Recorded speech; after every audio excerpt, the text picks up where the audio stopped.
Big Ten Backers Podcast. This is your podcast for Big Ten football or anything college football related. From Jim Harbaugh's shirtless escapades to Brett Bielema's hog-sized waistline with Ryan Day's beard dye and anything else in between. Big Ten Backers has the headlines from around the college football landscape. Oh, hey there, Big Ten Backers. This is your host, AJ, with Buckeye Steve. We just call him Da Beef. Grab a beer. We'll put college football in your ear. Let's rock and roll. I got mine.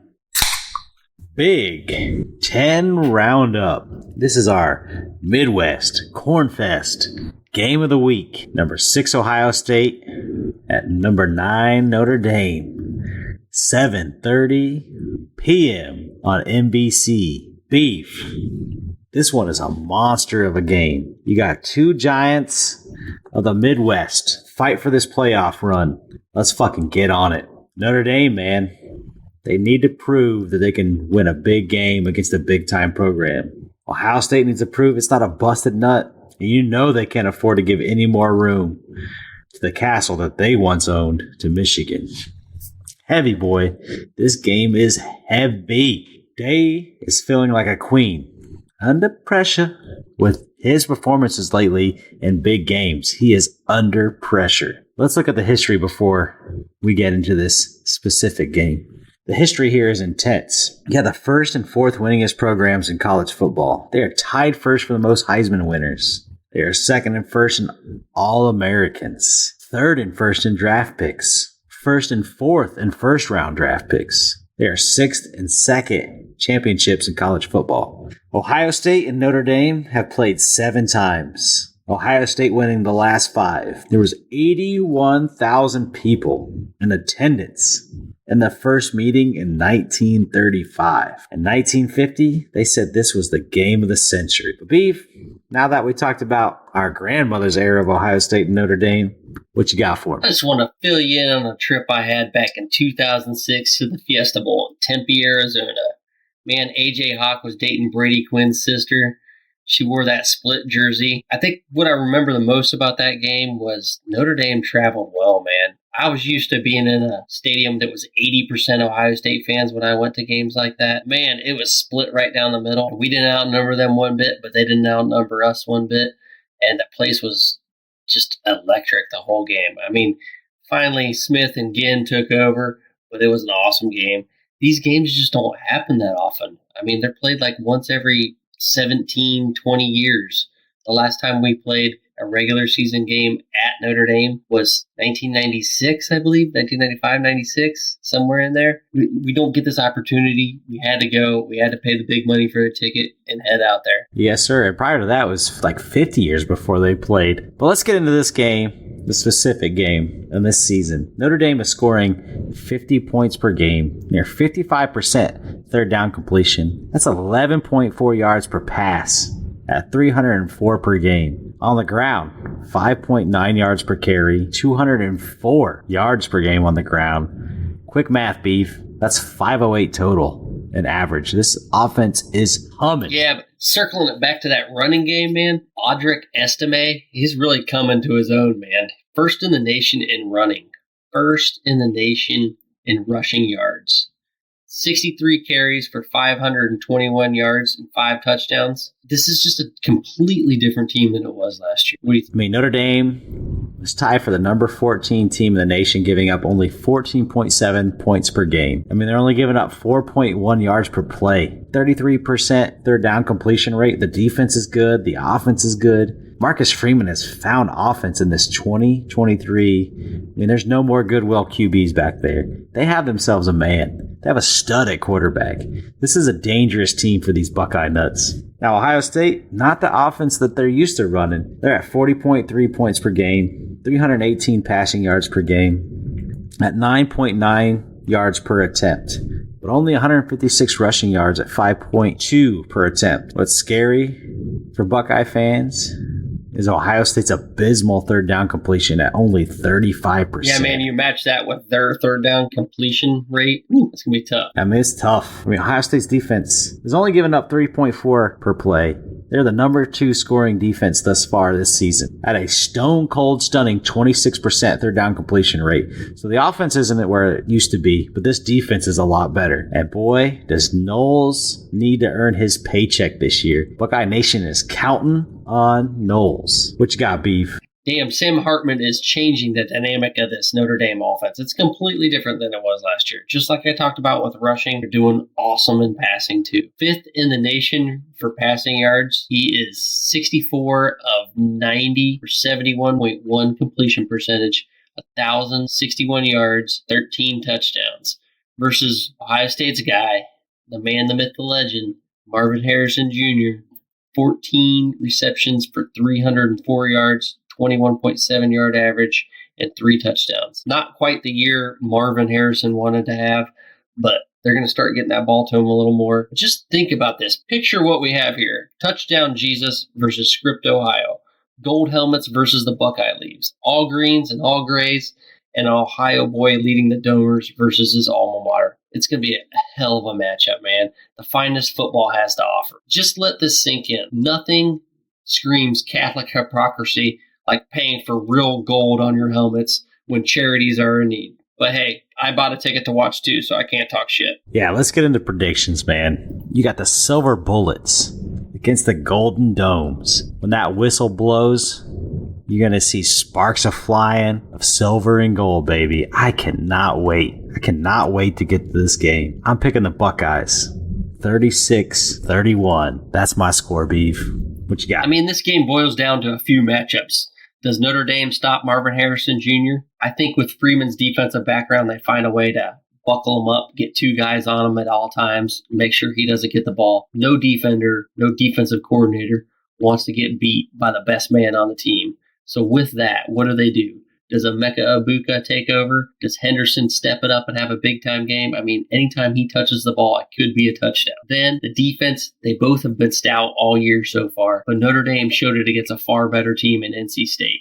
Ohio State hasn't faced that type of competition yet. Does Ohio State have an advantage with the D-line? I think so. Versus Notre Dame's offensive line, is it enough to rattle Sam Hartman a little bit? I don't think so, man. I think Sam Hartman is the difference maker in this game, and I got 27-24 Notre Dame. Bad as that burns to say, unless we can get some production out of Kyle McCord, I think Notre Dame takes this one in a squeaker. I mean, we've been blessed, Beef. Like, super blessed. I mean, this freaking slate of college football is amazing. I mean, we got the Whiteout, number 24 Iowa at number 7 Penn State. 7:30 on CBS. It's a damn shame that these games are on at the same time. But the Whiteout is here. It's the most electrifying stadium experience in all American football. This is one of my favorite things to see. The sights, the sounds, the crowd, the atmosphere.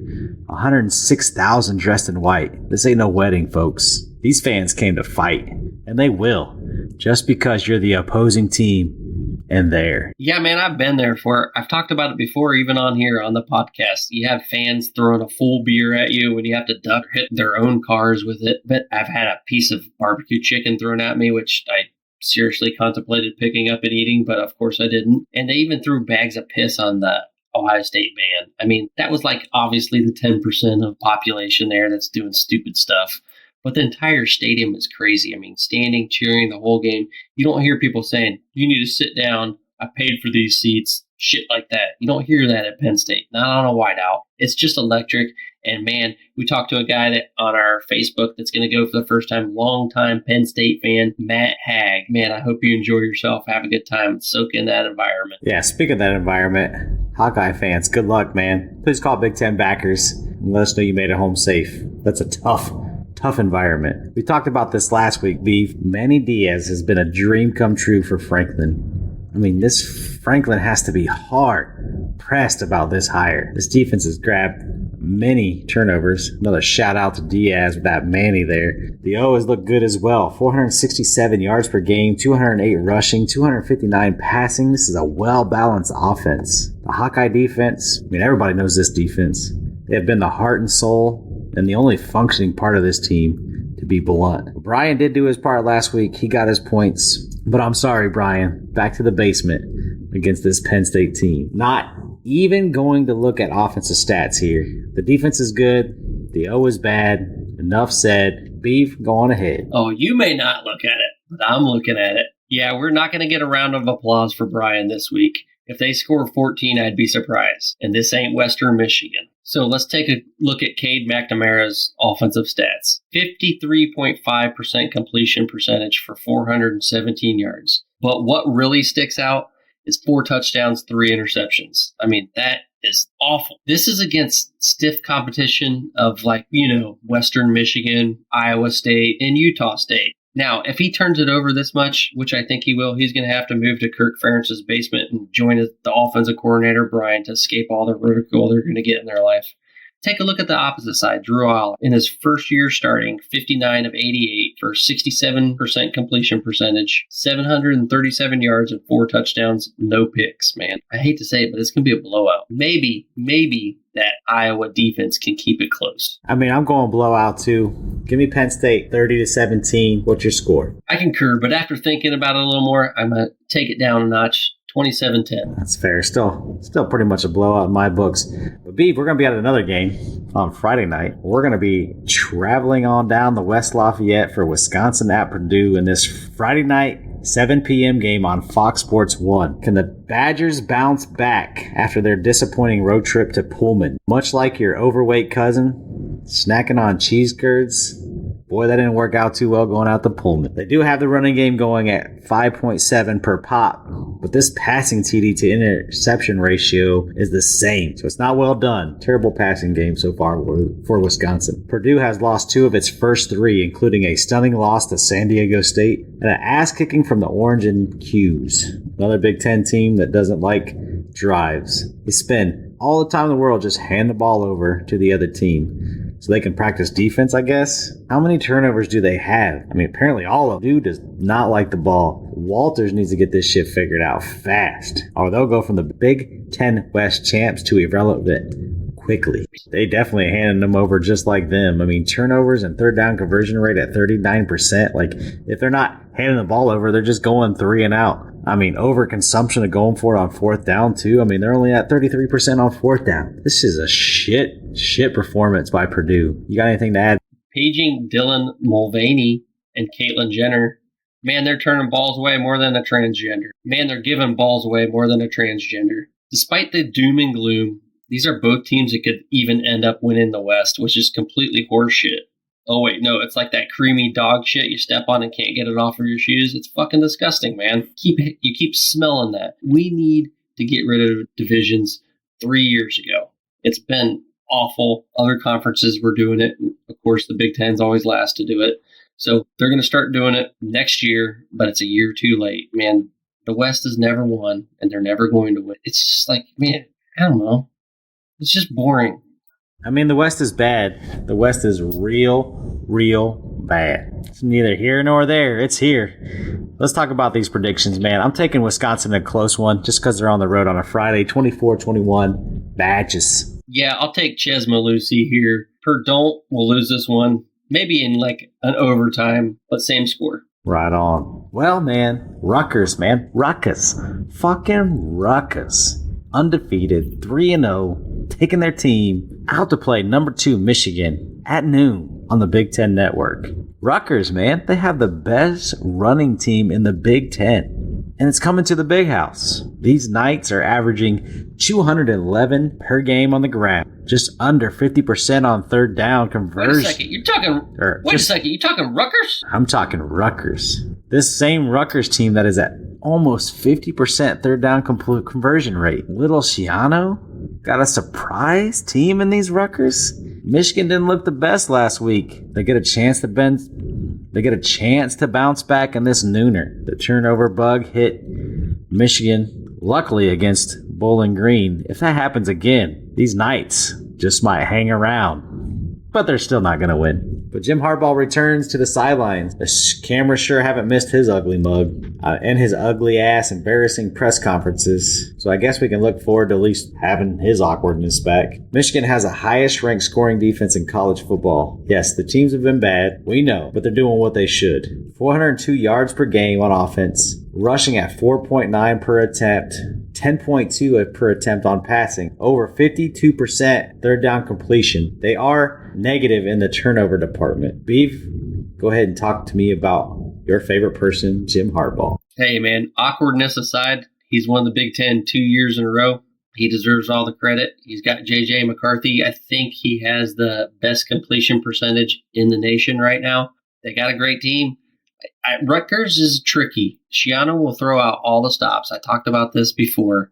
He's going to do trick plays. He's going to do reverses. He's going to do flea flickers. He's going to do anything he can. Onside kick, fake punt, whatever it is to stay in the game. I look for them to stay in the game early with some of those. After we get past the second quarter, blowout fashion. Michigan takes over, and they're playing like the champ of the Big Ten. Right on. I got my score at 37-17 Michigan. What you got? Yeah, maybe like a 42-23 game. Right on. So we got Maryland at Michigan State, 3:30 on NBC. Will Maryland spot Michigan State 14 before scoring? Will Michigan State score before the fourth quarter? That's what we're here for, Beef. That's what we're here to talk about. Maryland comes out the gate slow, then bloodies their opponent from there. Let's see how this goes this time. Running game has been strong for Maryland, 5.2 yards per carry. They do it in the air at 304 per game. Michigan State was a good defensive team stat-wise until Washington and the Peanuts came and ruined that in 2 quarters. Michigan State is in pure rebuilding mode. Ugly season ahead. Beef, go ahead. I'm not so sure it was Michigan State being that bad and just Washington being that good, man. If you look at this Maryland team, their offense scores 39.3 points a game, tied for 26th in the nation. Their defense is allowing 13.33 points per game, putting it up in the top 15 in the nation as well. Darius Taylor is 10 in the nation with rushing and has 334 yards. This is a good team, man. They have weapons all around. What people are overlooking is they got a good defense, too. It's not just that high-flying offense with Talia Tungavailoa and Corey Dyches, who's a tight end and is awesome. They have this team rolling. I got them winning big, 54-10. Right on. I got this one at 34-24, Maryland. Minnesota goes on the road to Northwestern for their second road game in a row, 6:30 on Big Ten Network. Will Northwestern get its first win in the Big Ten? When you take the beatdowns from the likes of Duke and Rutgers, you don't get no airtime. Golden Gophers get back from Tar Heel country and get a win on the road easily this time. Not a whole lot of meat on this chicken. Minnesota's offense has been garbage. They haven't found any replacements for the star power they had last year. They're at 17 points a game, 5 yards per pass attempt, and 148 yards through the air per game. Greek freak? I mean, that's the Greek freak. Let's not be talking about football. He must be a freak somewhere else. Because this freak don't eat. You got skinny ass syndrome, Beef. Callie Lickamainus. That's who you're talking about, right? The Greek freak? Yes, sir. The quarterback at Minnesota, man. He looked decent in that first game we saw him. We were there watching him against Nebraska. He looked like he might, develop into a pretty nice quarterback. But, man, I'm starting to get tired of talking about Minnesota and even more tired of talking about Northwestern. Minnesota is another shitty West team, Big Ten West, but they could still make it to the Big Ten championship game. And I'm going to chalk up a win to Minnesota. I mean, Northwestern is the worst of the worst. They're the Colorado of last year. They're going to be the dumpster fire for the foreseeable future. The only thing they had going for them was a coach that they got rid of. He's gone. They suck. Minnesota all the way. I'm with you. Give me Minnesota 31-10. They score some points finally. What you got, Beef? Minnesota racking up the points and to nothing. We're kind of running out of cupcakes, but let's get on Brett Bielema's cupcakes. We got Florida Atlantic at Illinois at 3:30 on Big Ten Network. Next, we got Louisiana Tech at Nebraska. Another win for Nebraska. Going to be 2-2 on the season. Yes, sir. And then we got Akron going all the way to Indiana for a night game at 7:30 on the Big Ten Network. But Beef, think it's time. Bzzz, bzzz. You hear that? I hear it. That's the ball trimmer. That's the ball trimmer, son. We got to get that ball trimmer out, and we need to trim this landscape. Thank the Lord. It's about time. This is a loaded schedule. The most loaded schedule since 2006. Fire up them barbecues. Get them ready. Call some friends. Call your family. Get them over. Get them beers cold. And enjoy this shit. Because these kind of Saturdays, they don't come too often. Enjoy it, man. Got number 4 Florida State at Clemson. Florida State defenses looked bad last week. Florida State hasn't won one in Death Valley in a long time. Look at Tennessee last week. Some teams just don't play well in certain situations, just like Tennessee in the Swamp. Florida State is a low-end defense, allowing 391 yards per game, most of that through the air. And the Tigers of Clemson attack that Florida State defense. Clemson is a yards-producing offense, and they produce a lot of points. But that's only been in their non-Power 5 matches. They struggled to get points on Duke, only getting 7 in the opener. Yeah, that's the real difference here. The quality of the opponent. It's like comparing Rihanna to Kathy Lee Gifford. Ugh, that bitch gives me creeps just saying her name. I mean, look at this. Let's look at the total yards for start. Florida State has 466, Clemson 489.3. But let's look at who they played against to get those yards. Florida State played Boston College, LSU, and Southern Miss, all decent teams, while Clemson had Duke, Florida Atlantic, and Charleston Southern. Not really much of a challenge there, although Duke did give them a loss. So the question is, who is Clemson? Dabo hasn't been dabbing lately. They came upon a secluded island of misfit teams the last couple years. Dabo did some new hires, but he's been critical of the portal. Meanwhile, Florida State has taken full advantage, building their roster. That's another interesting dynamic of this game, Beeve. What you got? Yeah, now everyone is on the bandwagon with Florida State now. We had them at 3 to start the year. Got all kinds of shit for it, even after they beat LSU. I got Jordan Travis passing to this transfer, Keon Coleman, and Jimmy Wilson for the win.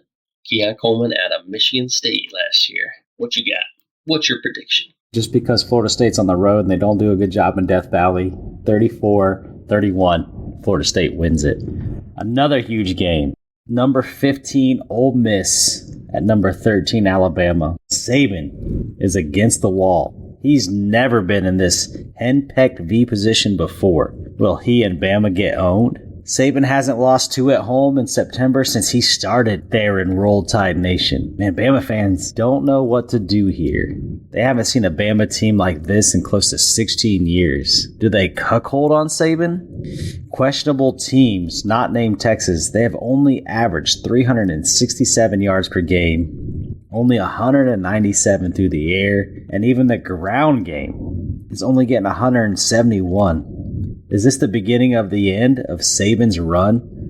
Or is this just a hiccup on their way back? If they win this, everything Alabama strives for this season is still up for the GOAT to grab.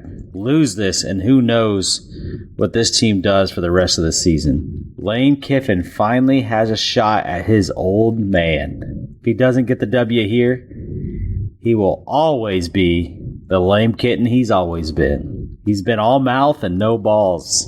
Will he return the favor and actually beat Saban this time? Ole Miss offense is rolling at 5.1 yards per carry, 11.9 yards per pass, and 526.7 yards per game. Alabama may be in trouble. Yeah, I started to say this before the Texas game, but then I backtracked. Saban in his 70s is the beginning of the end. He's no longer the king of college football, and he's starting to fade with every year. And unlike Mel Tucker, he'll lose his grip on that Saban dynasty. Lane train continues. What Texas just got started, and the losses against former assistants will start to pile up. Jackson Dart, he's going to be the man. He has been the man. He's been 45 of 68 for a 66.2 completion percentage for 852 yards, 7 touchdowns, and 1 interception. And also on the ground, he's got 32 carries for 213 yards. That's 6.7 yards a carry and 2 touchdowns. Jalen Milford, he has no identity. No identity in that offense, at least. And this lack of identity loses the game due to the coaches not utilizing his skill set. Get him out, let him run, pass on the run, and make plays, baby. That's what he needs to be doing for them to win. What's your prediction? Because I got them big. 44-20. What do you got?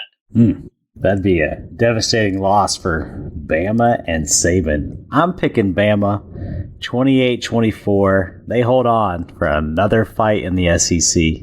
But Beef, let's get on these quickies. Let's get these AJ and Beve best quickies.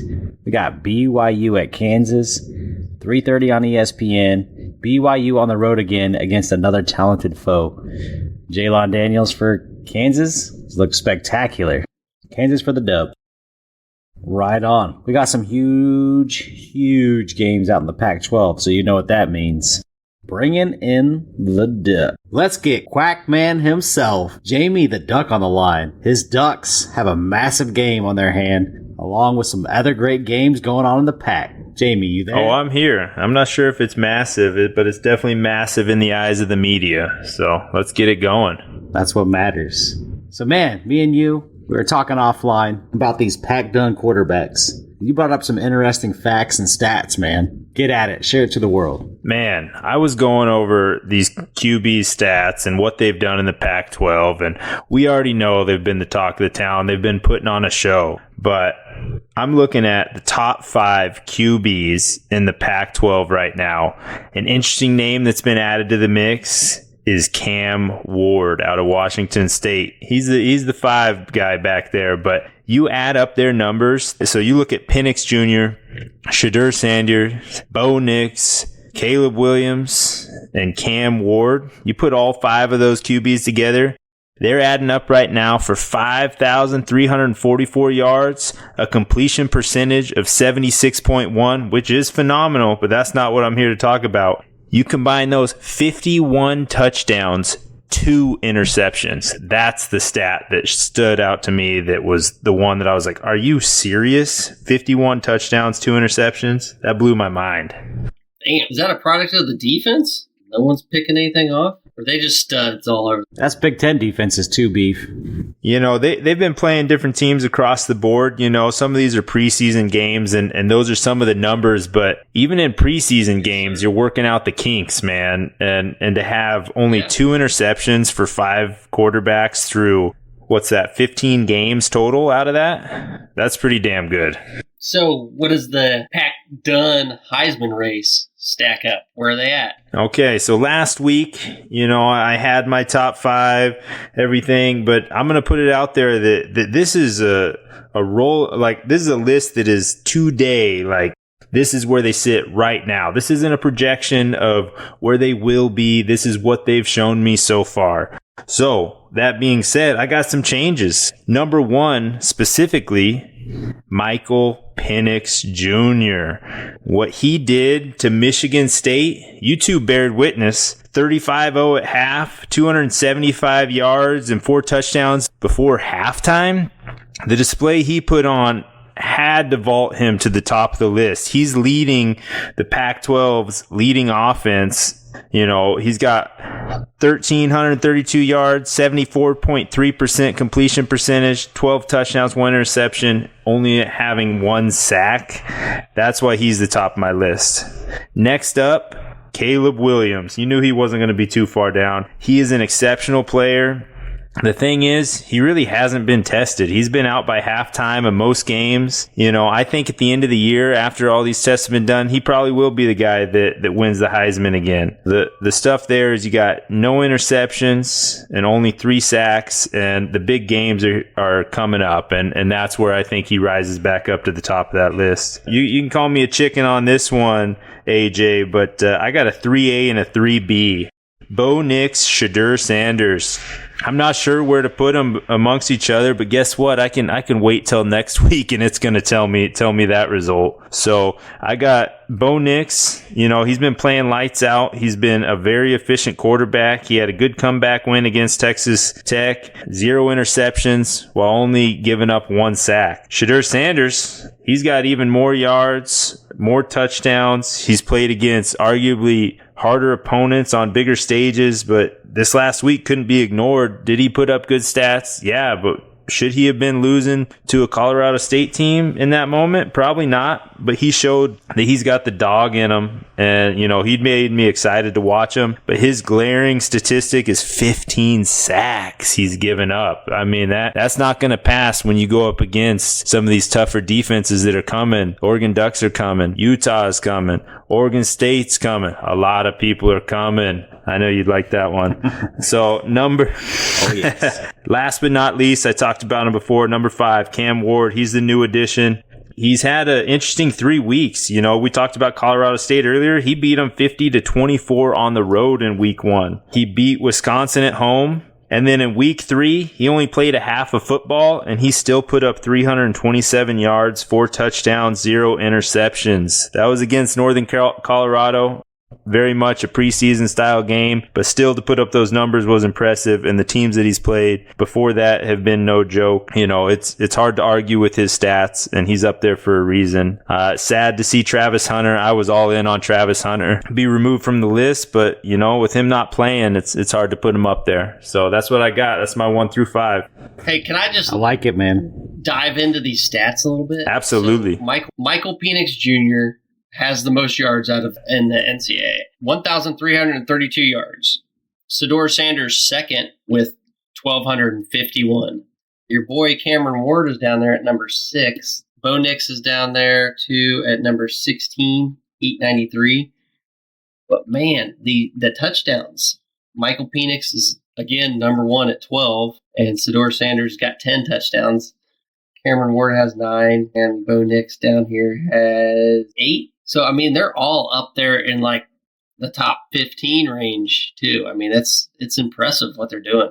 It's amazing. I think it's impressive when you look at Bo Nix and Caleb Williams. Like, they've really only been playing about a half of football most games. The efficiency they've been able to put up in that amount of time. I don't think they've been tested much as QBs in other conferences. Even Shedeur Sanders been tested so far. I think they continue to put up the stats. I'm excited to see the competition play out because they'll all be playing each other like we keep talking about.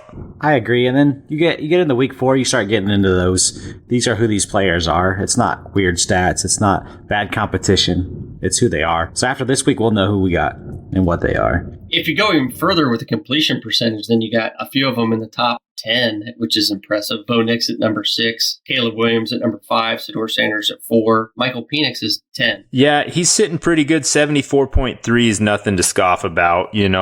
Cam Ward brings it down with the 72, and even that's phenomenal for most people. Sure. So 76.1 is an average out of all 5 of them. 70 used to be unheard of just a few years ago. It's impressive what these quarterbacks are doing, these offenses are doing, man. Let's let you move on, AJ. What you got? All right. So glad I get to move on. It's always about moving on, right? Man, when you get to move on to this, number 19, Colorado at number 10, Oregon. Prime time. Neon Deion gets to cut the Buffs' teeth on an actual contender and a dominant team in college football in these Ducks. He takes this team on the road playing hostile Autzen Stadium for the first time. Dan Lanning's Ducks have looked dominant early, but neither one of these teams have played competition like this. There's a lot of wants and dreams behind these Buffs. Do the Ducks come to end this Cinderella at midnight? Jamie, what you got?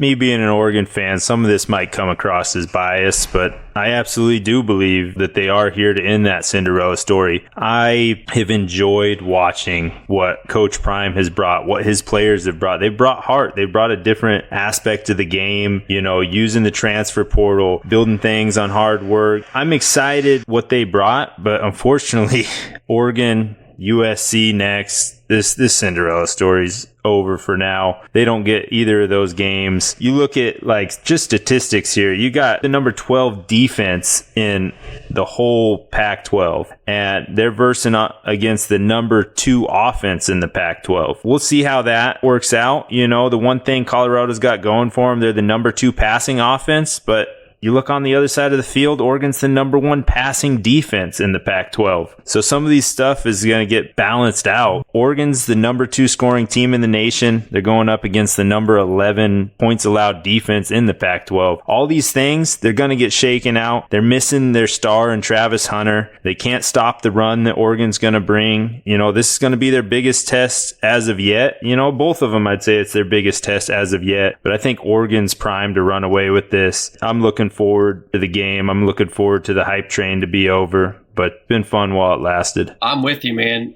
What did we say? 15 sacks that he's had, Sador? 15 sacks. So Dan Lanning's a defensive guy coming over from Georgia, right? Absolutely. Sador is going to be on his back all night, and it's not like he's going to be at her sorority house. So it's not going to be looking good. There's no matchup. I mean, the offensive line, the defensive line is what they need to build. They have skill players for days. That only gets you so far. They're going to have to hit that transfer portal a little harder. 63 wasn't enough. Next year, they're going to need some more. They're going to have to recruit that good. If Warren Sapp comes over and coaches the offense or the defensive line, that's going to make things different. I'm sure they'll get those recruits real quick, but they're going to need that. They're not going to stack up against the big boys. The Cinderella story is over. That chariot is a fucking pumpkin. It's over. I love Colorado. I love what he's doing. I'm with you on that. I love Deion. I love the sunglasses. I love the cowboy hat. I love everything he's doing. I love that he includes Jesus in everything he does. It's just done. It's just not going to happen. He's going to need Jesus to win that. I mean, that ain't wrong. You guys kind of gave your thoughts on Deion and his era here at the Buffs. There's been a lot of love-hate between the fans of college football. You either love him or you hate him when it comes to Deion and these Buffs. I do believe this Cinderella story is over. He is very captivating to any fans. Like, he is building and bringing in fans that college football hasn't seen. He's creating a cult, man. Like, he has a cult following in college football. It's kind of crazy. I mean, I enjoy his speeches about effort, hard work, and earning everything you get. But these fans, man, tend to get on my nerves. It's kind of like Tebow, where the fandom outgrows the kind of the performance on the field. And I love these Buffs. This isn't good football yet. And all these new fans to college football needs to kind of take a step back, get to know college football more before they think that these Buffs are about to go on a national championship run. But that's just my thoughts on the program. You guys got anything to add? Let them have their day. It's fun. It's cool. I lived in Colorado for 7 years. I loved every minute of it. I love the mountains. I love the atmosphere. And this is something completely different for Boulder. It's awesome. They were 1-11 last year. They have everything to be excited about. I mean, even the casual fans, come on out. The more people are excited about college football, the better life is. Yeah, I'm with you on that, Beve. Enjoy the show while it's here. I'm not here to hate on them. I feel like every time I have, they've proved me wrong. So I'm trying not to do that today. But, these boys have worked their ass off. Let's be proud of that for this input out there. Deion's coached his ass off. They went from a 1-win program to, guess what? They're already 3 wins into the season, 3 games into the season. So it's already a win. Yeah, their over-under was 3.5 for the year. I mean, they're already almost there. They just got to get that hook. One more. I mean, everybody's fandom starts somewhere, so why not with Deion here in Colorado, right? Let's get into predictions, man. I'm going to lay my prediction out there on the line. I think the Ducks cover. They win it 44-20. Beef? Oh, man, I think Colorado, the points, I think that they cover the spread. I think they keep it closer than you realize. It's just that hype train. They got that momentum. They got that ability to keep things going even when it shouldn't. Ducks win, probably win by 10 points, maybe a little bit more. Yeah, no, I mean, I'm confident in these Ducks. The 21 points is a big spread. I got it just slightly less. I got the game 42-24. Ducks got this in hand, but it's really hard to put that Colorado offense away. I think they score 24 points. That's fair. Let's go out to another Pac-12 game. We got number 22, UCLA Bruins against number 11, Utah. This will be the first test for UCLA. Chip has this young team producing points, but doing that in Salt Lake City against these Utes is another thing, man. The freshman QB has looked good. Do not confuse this, because Kyle Whittingham can confuse any quarterback, let alone a freshman. Bruins are in deep enemy territory and unfamiliar land. Jamie, break down this game, baby. I mean, you set the stage perfectly there. You got that young QB in Dante Moore, and I have full belief he's going to be exceptional and have an exceptional career. You know what? In Utah, might not be that day, though. Those boys know how to play football. Like you said, Whittingham, he knows how to coach. He knows how to bring those boys that are hungry, 3-star talents, playing like 5-star, all-star, all-American players. and so I'm excited. This is two defensive teams. You don't usually say that about UCLA, but they're the number 3 defense in the Pac-12 right now. Utah's got the number 2. UCLA, though, they've played cupcake. They have. They haven't had a tough schedule. They've been able to play with the quarterback position. They figured out it's Dante Moore. Utah's not that team. They have been lights out on defense. I think the X factor for this game is Cam Rising. You hear that? I think he's coming back. All reports are saying that he's probable. Let's see him rise from the ashes and bring this team towards the future.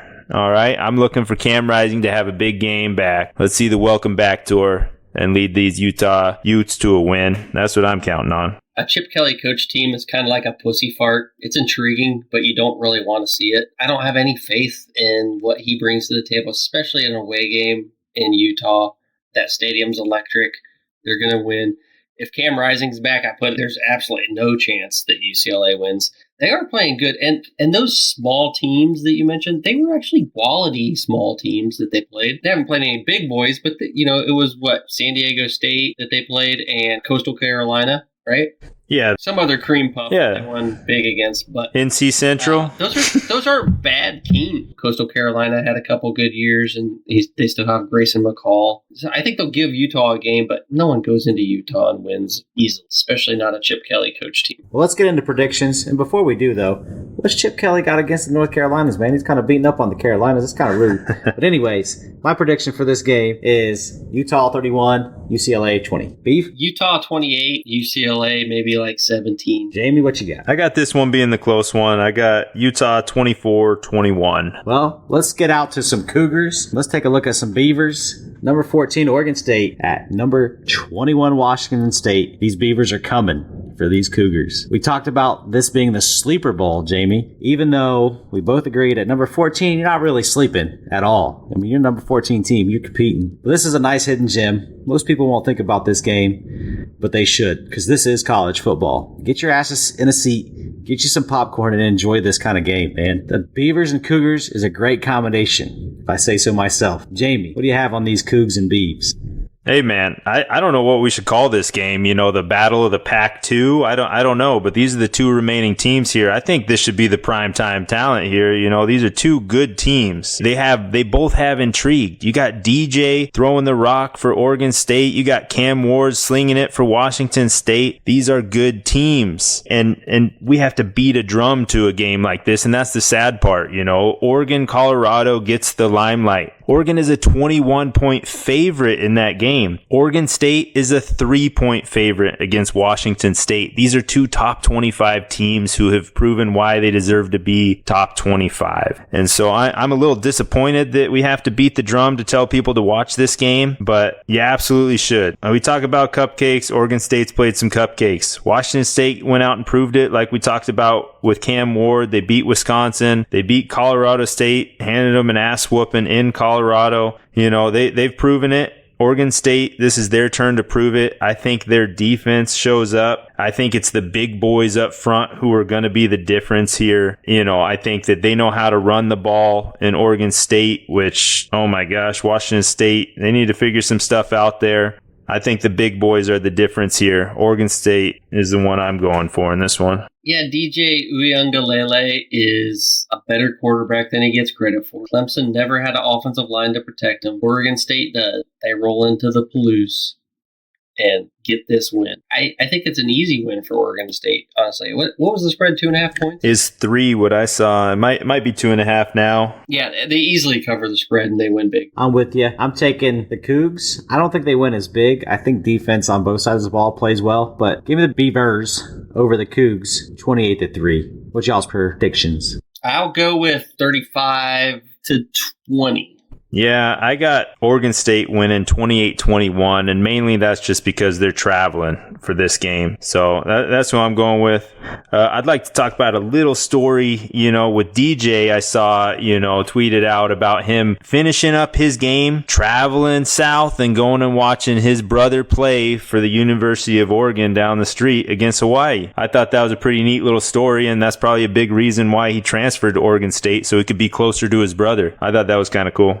I like it. So, Jamie, you're going out to see some Pac-12 after dark. You're going to watch Cal at Washington. So, man, get into that game. Get into Pac-12 after dark. We talk about 21-point favorites. This is another one. UW, Cal. I'm going to go check it out. I don't expect fireworks, but this is the game out of the two Pac-12 after dark games because you got UW, Cal, and you got USC at Arizona State. I see Cal could possibly be a challenge for UW. I don't suspect it, but I do think there's a chance. Lloyd Christmas here is telling me that there is a chance for Cal, and maybe I'm going to get to watch some fireworks, but I do think the Phoenix is going to overpower Cal's defense. Oh, yeah. The Phoenix is strong, at least by 35 points. It's not even a contest. I mean, they're going to do with Cal like they did with Michigan State. Wipe them out. I mean, after I seen the Phoenix, I don't doubt that man against anybody. I'm with y'all. Big win for Washington again. But thanks, Duckman. As always, you bring that Pac-12 love and information, man. Thank you much for being on the show. Hey, man, I'm just trying to get other people addicted to the quack, you know? So thanks for having me. All right, thanks, man. Enjoy the night. Thanks, Mr. Duck. All right, we got Seattle Matt. Seattle Matt did Vegas last week. He got them bets in. He got that money. But, you know, we on to a new week. What you got for us, Matt? Wait, should we go over the standings first and see where everyone places? Because I just want to know. I don't know where I'm at. Yeah, we could. And thank you all for having me back. And I do want to say our segments where we're looking at kind of the bigger matchups. Starting last week, I started counting AJ and Beve, what their picks are, whether they want to go spread, over, under, doesn't matter. Just going to hold them accountable. I do want to say Beve last week, 3-1. Nice job picking your games. AJ? And that one was what? That one was a game you actually didn't pick. So we held you accountable for a loss because if you can't choose, then you lose. So that's where your loss came in. AJ, 2-2. Nah, I ain't going to give you anything for going 50%. Not bad. I did go 13-8 last week, getting right above 500. So I'm above 500. Beve's above 500. AJ, what you think about that? You know, I didn't win any money. I didn't lose any money, but I ain't making it rain like y'all are doing. So I got to catch up.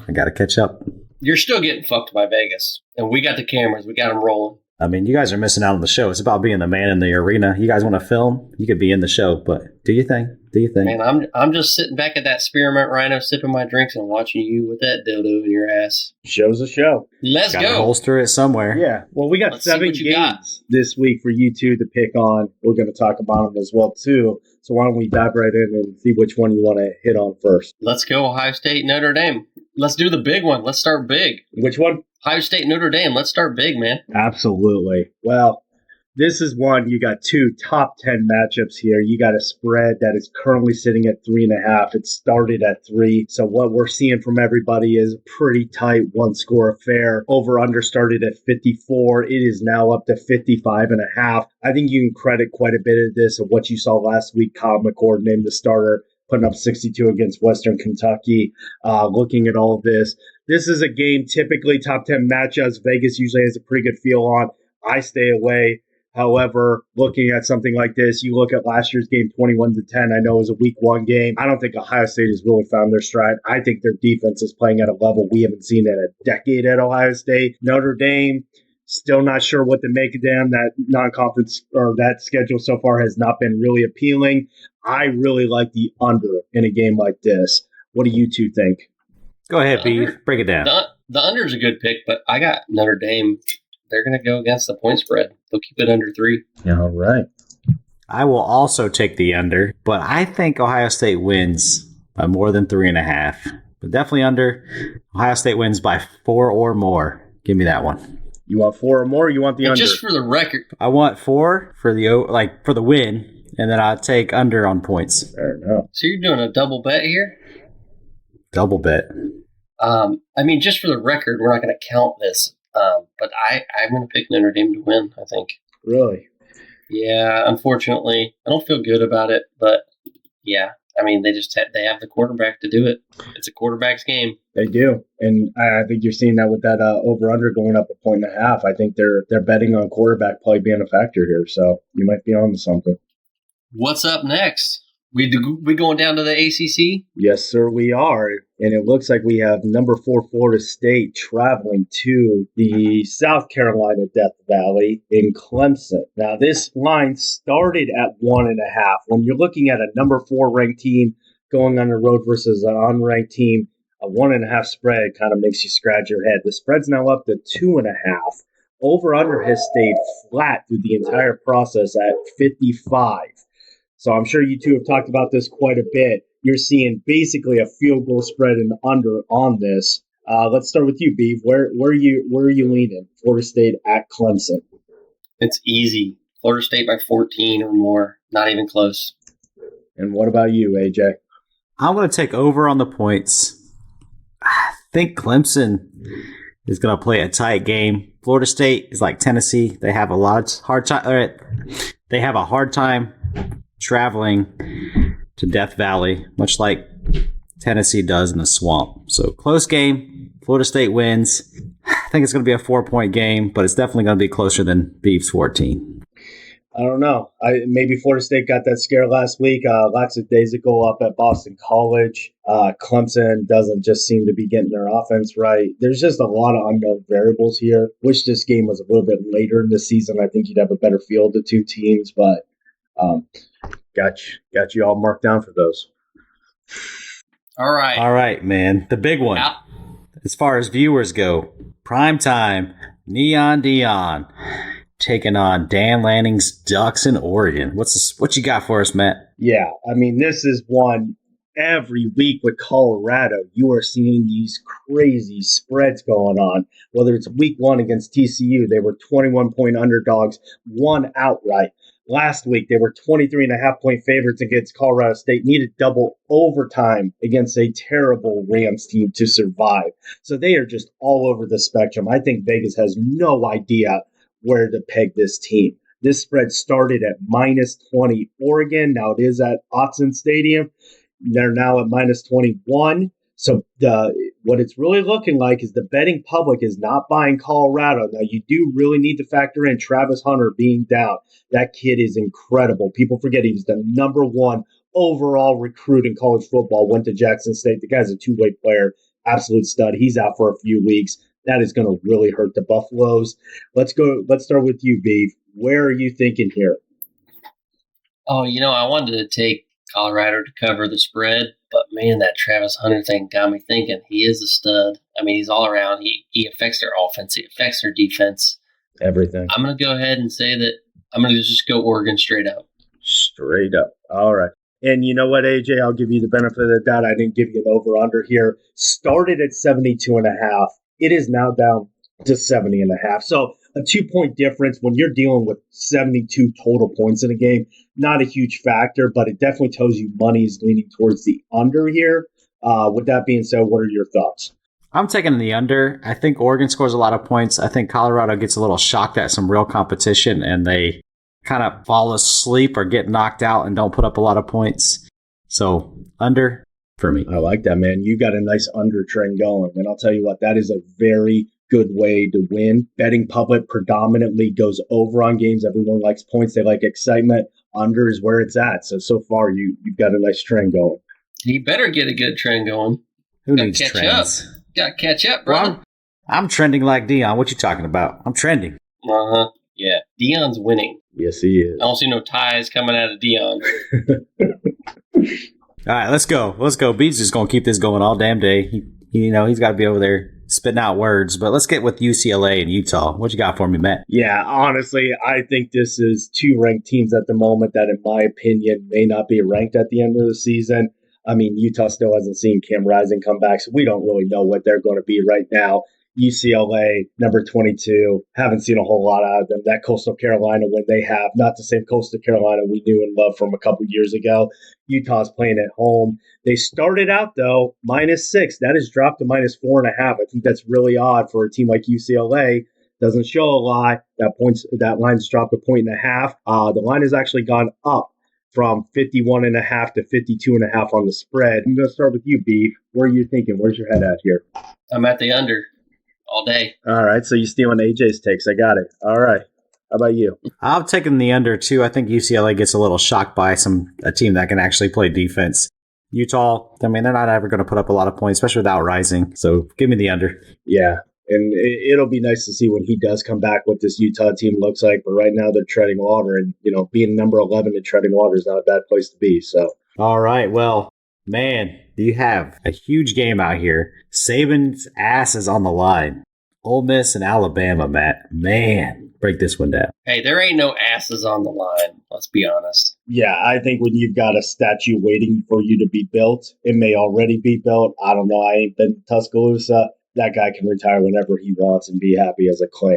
With that being said... So when I say ass is on the line, so let me clarify. When I say his ass is on the line, I don't mean his job is in jeopardy. I mean this season's in jeopardy. Oh, it's in serious jeopardy.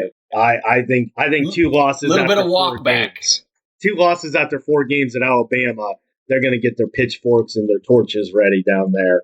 With that being said, right now, this Alabama team does not look like a Nick Saban Alabama team. You're benching your starting quarterback because of lackluster effort in practice. Your second and third string quarterback can do absolutely nothing against a putrid South Florida team. I don't care if the game was in South Florida. That was a terrible performance. With that being said, I never trust anything Lane Kiffin touches. I just don't trust it whatsoever. Right now, this spread is at -7. It is stayed at -7. That is telling me the betting public has no idea what Alabama team you're going to see. They could win this game by 42. It could be another white knuckler like the last few weeks have been. Over-under has stayed pretty flat as well, too, right around 55. It's at 55.5 right now. But when you see these kind of spreads in a big game where there's just not a lot of movement, it tells you nobody has a good read or feel on this game. Since nobody else has a good read or feel, the nation's going to depend on you two to tell us where we should go here.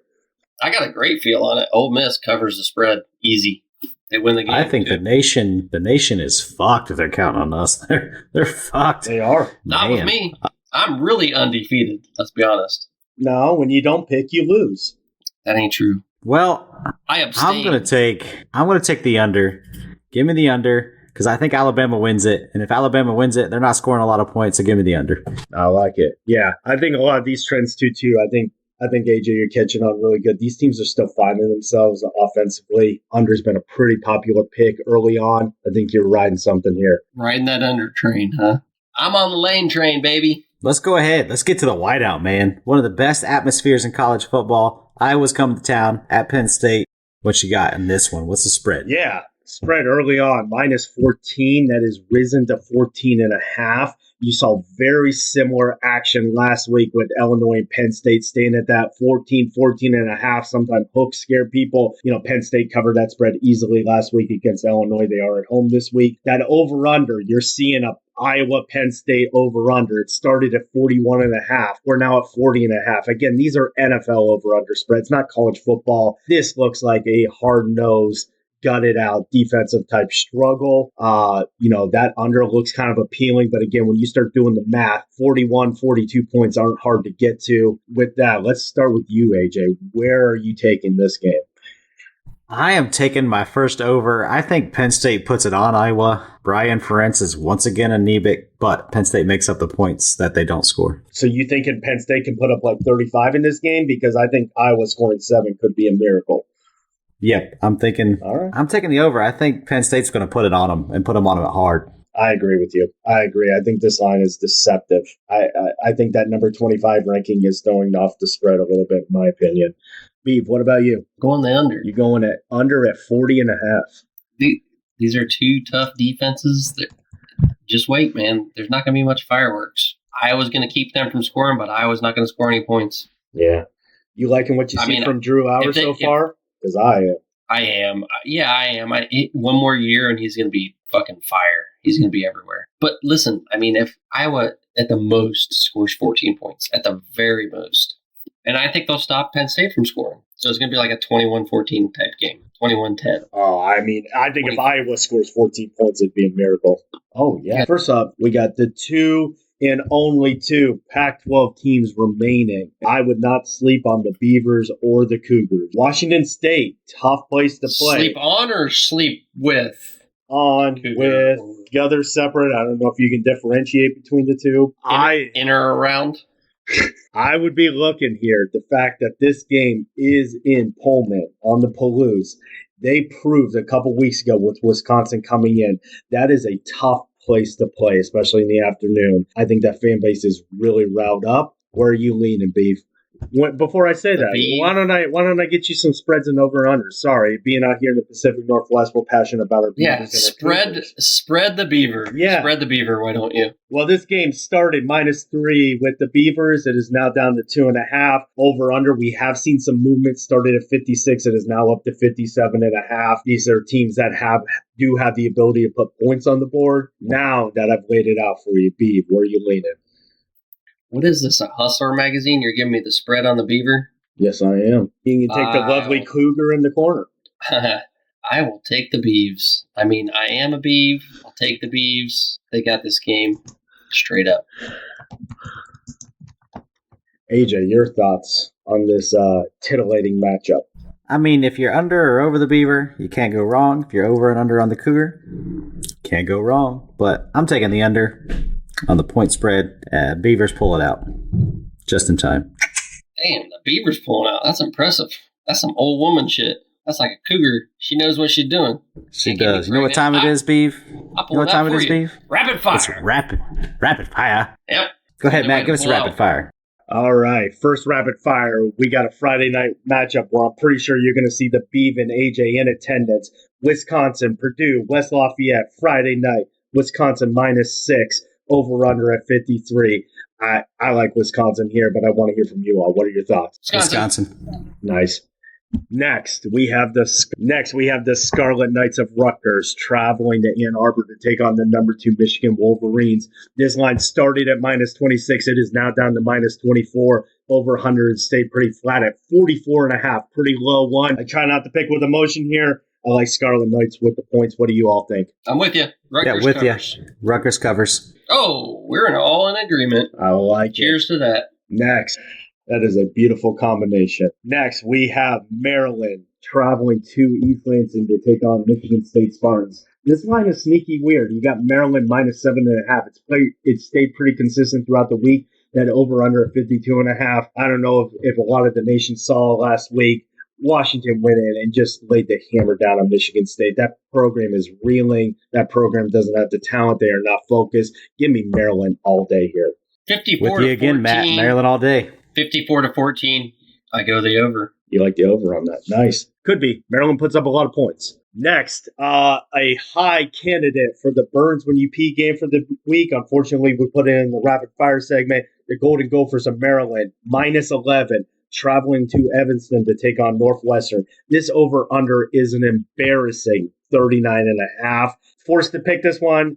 Minnesota wins 14-3. I think it's a push on the spread. Over-under probably goes under, but that is a disgusting under to go on. What do you two have? You know, the funny thing about it is I got to go under. I'm going to go under, too. Anytime you mix Gophers and Northwestern boys in the showers, things can get ugly. But the under. I like it, too. That's a tough under, but it's a good one. Next, we have number 5, USC Trojans traveling to Tempe to take on Arizona State. This line has gone crazy. It started at 30.5. It is now at 35.5. You're seeing the over-under sting right around 61.5, 62. But you're seeing a 5-point jump right there. Betting public thinks USC. USC's riding high. Arizona State has looked terrible this year. I would seriously consider 35 with the hook taking the Trojans. What about you two? I'm going over. Yeah, I'm taking the over, taking the hook, Trojans. I'm going over. Like it. And last rapid fire, the Golden Bears of Cal coming up to Seattle. Line has stayed very consistent all week at 20.5. That's kind of a weird line. Over under started at 63, now down to 60.5. California's shown that they can put up some points. I know that Auburn game was a little funny, but other than that, Cal has put up some points. Washington, you've heard me say it on this podcast before, they might be one of the best offenses at this moment in college football. They're going to put up a ton of points at home. Weather's supposed to be good this weekend. I will take the over in this game. What do you two have? I'm taking the under. California plays some defense, but kind of lackluster on score like they were without Auburn. Under. Not so fast. I'm going over. Yeah, I like the Actually, you know what? I'll take Washington with the points. Yeah, they're going to beat them by more than 21. What's nice is you're seeing that 20.5 because really what you really want to see is them extending that to 21.5. That's when the line gets really juicy with that hook. The fact that it's staying at 20.5 tells you money's kind of going both ways here. But I'll also tell you the first 3 weeks, lines have been very off with Cal. Vegas doesn't seem to have a good pin on them. So very interesting to see what happens here. It's easy. The peanuts. All right, let's do it. Let's do it. I think we have one game left, Beef. Do we have one game left? Oh, shit. What game you got for me this week? What shitty game? I thought you could just do Minnesota Northwestern and call it a day. I mean, we did discuss in our pre-work about just having every Northwestern game in the Burns When You Pee game of the week because, quite frankly, nobody should be watching Northwestern play football this year. But here on this podcast, we like to talk about all of college football. We like the diversity component of it. So we're going to scour the country for some of the worst college football games of the year. And I think I got one for you. All right, Beav, I'm going to put you on the spot. Sam Houston State University. In what city are they located? It could be a trick question. Houston. It could be a trick question. It may not be a trick question. San Antonio. No, they are located in Huntsville, Texas. The Sam Houston State University is traveling down the road to take on the Houston Cougars. Now, first off, Sam Houston State was an FCS team last year. They're now an FBS team. This is their first year, and so far, it just hasn't looked good for them. They're not doing anything on offense, look very pedestrian. Also, Houston, by the way, they're in here because they're 1-2, and they have not looked very good. They had that week 1 win against UTSA. That team has not looked good whatsoever. They've been overhyped all along. Houston has looked terrible. Sam Houston State looks like they need to go back to the FCS. So that is why this game, week 4, is sitting in this spot. I have the Houston Cougars at -12. We have an over-under at 37. Again, when you start getting under 40, that is embarrassing in college football. This is at 37. So, Beeve, 37's low. This is tough. You can also tell the crowd the fact that last week you picked New Mexico State. They won straight up. I'm sorry, +2 you picked them. They won straight up. You were 2-0 on the year in these games. So clearly you know what bad football is going to be about. Where are you going here? I know bad football because I played bad football. So I know shitty football when I see it, and I go with Dana Holmgren and the Fighting Houston Cougars. I love Scarlets. At -12. Yeah, I'll take the points. All right, AJ, you heard it. We're locking them in. Houston Cougars -12. Got it. Written down by Burn When He Pees this time. Hey, I'm going to have an undefeated Burns When You Pee record this season. Nah, it's never going to happen. Yeah, AJ and I are going to really dig in the well next week for you. If you keep winning, we're going to have to get creative here. I'm going to take the under on that one for sure. Oh. I was taking the under on him saying he was going undefeated, by the way. Oh, yeah, that's obvious. We'll get a line for that. I don't even know the teams. Right on. Well, Matt, as always, it's a pleasure having you on. Bet talking. And damn, did you do Vegas right this week. Good job. Thank you all. Everybody have a good weekend. Please gamble responsibly. Thanks for coming, my man. All right, Big Ten Backers is out. As always, we thank y'all for listening. We appreciate the love and support. Remember to follow the podcast, like the podcast, and share the podcast. God bless. Big Ten Backers Podcast.